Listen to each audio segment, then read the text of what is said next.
Spoilers ahead, you've been warned. I finished playing Expedition 33, and I have some real mixed emotions. On the one hand, the environment was amazing, like there were moments where it was really breathtakingly beautiful, and so creatively original. The fights are so smooth and polished. The pictos really give so much room for tactics, that at times it was just a real blast to play. The music was heart-achingly beautiful and amazing.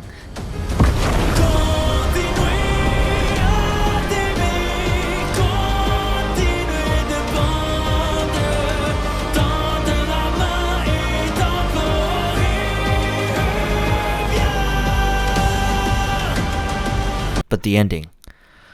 Oh boy, do I have some words to say about that ending.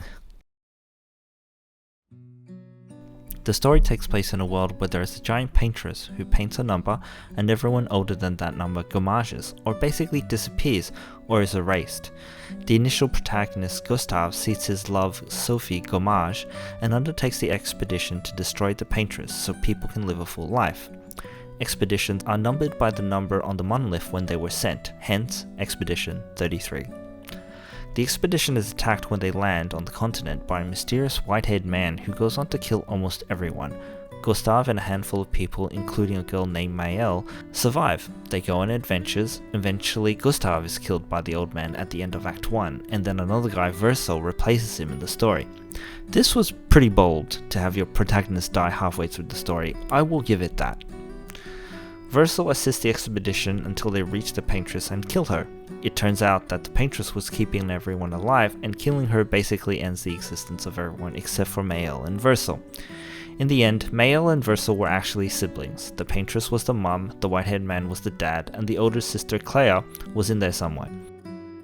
The world where most of the world's stories take place is actually created by this family who have this magical ability to create worlds through paintings. Verso is actually a remnant of Maelle's dead brother who died saving her from a fire caused by antagonists you don't learn much about. In essence, she's basically in the painting because in the real world her brother is dead from saving her and she's disfigured from the fire. There are two endings. One is where Maelle stays in the world and she gets trapped in the canvas.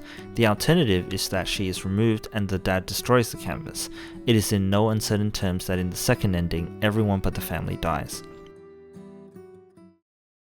So my issue is, basically for most of the story, the main focus is around the expedition. The terror of knowing that your death is close and inescapable.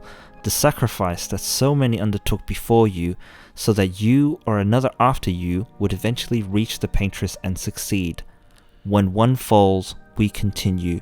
Such a powerful and compelling phrase. I basically love this part of the story. It's so fresh and original and so visceral in its power. The sacrifice for a future you will never see. It's incredibly moving. However, when we move into the later part of the story, there are more and more hints that this world isn't real, and to be honest, I really wish they didn't go down this road because, well, it's basically it was all a dream trope and not in a good way. And the reason that it's bad is because in both endings, some major part of the game is ruined. So in the Verso ending, you basically need to destroy the entire world in order for one person to move on from grief. If we assume that they are real people, then we must also face the fact that to move on from grief, we basically have to genocide the entire population.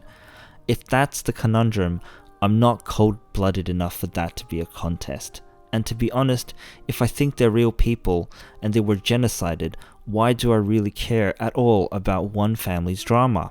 Like, in the game, there are literal mountains of dead bodies and flowing rivers of blood. There is great suffering. The dad and older sister obviously don't believe these were real people, otherwise they'd be mass murderers. So for the Verso ending to work, you have to look at it from the view that these people were fake and there was no genocide. But then, all the time I spent bonding with these fake people, was that fake too? Why should I care about the expeditions?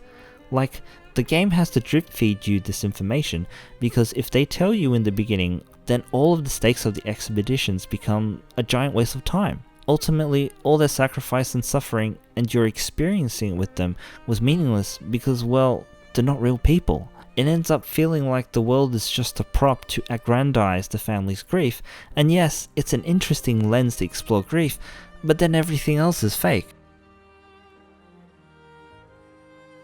What about Maelle's ending? There are two problems depending on how you interpret the resurrections. If the resurrections are true resurrections, then you can now resurrect anyone. None of the deaths or sacrifices really matter. Or, if the resurrection merely creates a copy or a puppet, in which case all the people died at the end of Act 2. If we assume Maelle's resurrections are true resurrections, then nothing matters. Gustav's death? Who cares? He's resurrected. The sacrifice of the expeditioners? Who cares? Resurrected. Noko's death? Plot device. This cheapens the game, and that's why I think they have the imperfect copy as a world building mechanic. Otherwise the gommage and all of the deaths also really doesn't mean anything. We get the greatest discussion about the imperfect copy resurrection around Noko's death and resurrection. Every time he returns, he is slightly changed. I mourn the loss of who he was before. His was an incomplete resurrection. A part of him is dead permanently, and it really is more like creating an incomplete copy or a new copy. I see Maelle's ending as an extension of this. When everyone dies at the end of Act 2, everyone dies. She resurrected people, but they are merely a copy, and on top of that, Maelle's ending keeps it ambiguous on whether she's puppeting these copies. That's why I think the game thinks that it's the bad ending.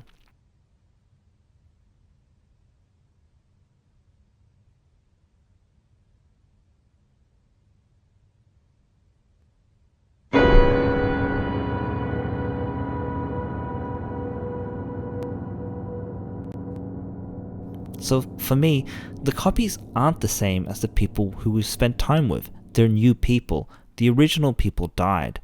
It's an empty ending. If I was to summarize, if it was not a genocide, then did I waste my time with fake people? Everything before the end of Act 2 is ruined. If the people were real, then it was a genocide. The families are mass murderers. Why do I care about their family drama? Everything after the end of Act 2 is ruined. So my options are to choose which part of the game I want to ruin. Like, I want to embrace conundrums, but this is an awful conundrum. But by offering you this choice, the game makes you actively consider the worst of both outcomes. Both that the world is fake and the family drama is a waste of time. By structuring it this way, both parts of the game are undermined and devalued. So how do I process this? I have some choice in how I interpret the story. I choose to believe the people created are real, and that the struggle and sacrifice was not meaningless. I choose to believe the game ended at the end of Act 2, because all the family drama means nothing compared to the genocide, so I really don't care what happens after. In addition, I believe that it wasn't true resurrections, so Act 3 were really only copies. The new people, the true deaths, were at the end of Act 2. Was it ultimately pointless because nothing they did could have avoided their erasure? I choose to believe that their sacrifice and suffering was still meaningful, because they did the best they could, with the knowledge they had. That is the best I can extract from this narrative, and it will just have to be enough. Or, put more eloquently by Fujisama in the TV series Shogun. 我らはできるときにできることをいたすもの。あとはそれで足りるように祈ることしかできませぬ。Was it Game of the Year? Nah. For me, Kingdom Come Deliverance 2 was better, but I'm having trouble putting into words why I like that game so much. I did have a good time with Expedition 33, and it was good enough for me to make this video, so I will count that as a win. What do you think? Was it okay the way the story ended? Let me know in the comments.